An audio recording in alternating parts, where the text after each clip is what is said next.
Boba time.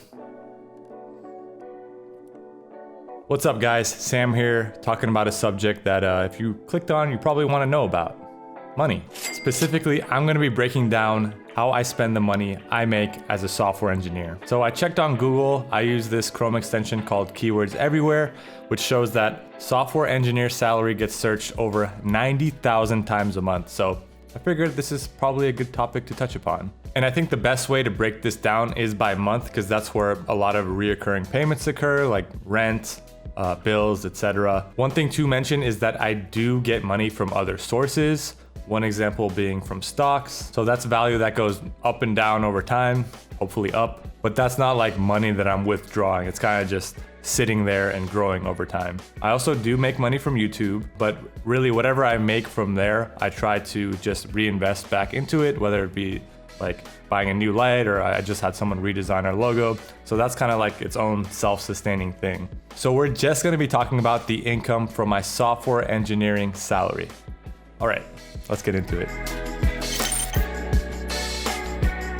This video is brought to you by Keep On Coding's CodeJams. They're 100% original, free, copyright-free, lo-fi songs available on every major streaming platform. And we have more tracks on the way, so have a listen while you're coding, studying, working from home. I'll go ahead and leave links to everything in the description. Have a listen. Let me know what your favorite songs are. And if you want to download it, there's a download link on Discord, which is, if you want, you can join my Discord and talk to myself and other developers. Hope to see you guys there, and let's get back to the video. All right, so let me move the camera here a little bit so we can have maybe a graphic here. Probably should have planned this out a little bit better. So just from my software engineering salary, I get about $9,500 a month. Now, this isn't like the exact number, but it's pretty close. I wanted to work with round numbers just so I can math a little bit easier. And one thing that I want to mention is that this isn't a flex video. And although it is a lot, you have to remember that this is a San Francisco salary.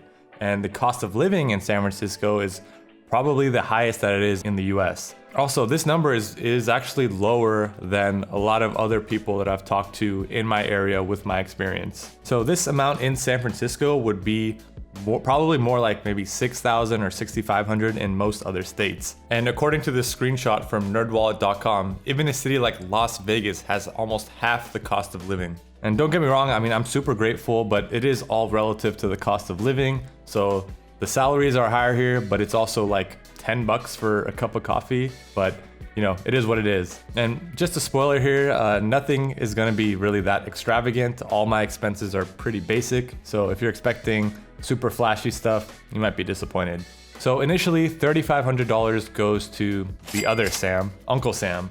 That's right, taxes. I don't know anyone that likes paying it, but it's part of life. So part of that goes to the tax man. There's also 401k contributions, which is my money, but that will be taxed later down the line.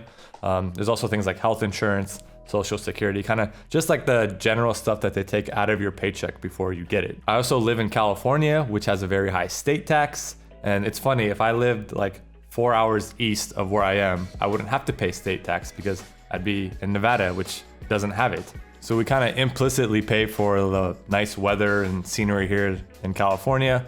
Although I wouldn't be opposed to moving to Vegas one day, but that's a decision for another time. All right, we have $6,000 left. The next big expense goes to OnlyFans subscriptions. Oh wait, I was supposed to take that part out. All right, cut. All right, the next big expense is gonna be rent. So I currently live in a 1-bedroom apartment and I pay about $2,200, which is kind of a lot, especially because this is a junior 1-bedroom. So it's pretty much this room here, the kitchen, the bedrooms over there, and then we have the bathroom. It's about 600 square feet, but it is in a very nice apartment complex. So, you know, you kind of get what you pay for. And, you know, I got a lot of expensive stuff here. So I think it's worth paying a little bit more to have some peace of mind. I also pay a little bit more to get a shorter lease because I've been stuck in long leases before and it was like a nightmare to get out of. So I pay a couple $100s more just so I don't have to worry about that. So $2,200 plus about $200 or $300 in utilities, so $2,500, which is kind of a lot. Like I do have Google Fiber, which is $70 a month. It's expensive, but those 1 gigabit speeds, man, I can upload a YouTube video in like 10 seconds. It's pretty awesome. Could I cut my expenses down by getting a roommate? Yeah, but I think at this point I kind of just want my own place. Just like working from home, I'd rather like be able to work outside of my room. So, you know, been there, done that. I think that's something that's worth paying a little bit extra for. All right, so after taxes and rent, I'm left with about $3,500, which is a really good amount. You know, it's you know, more than what I need. I'm very comfortable.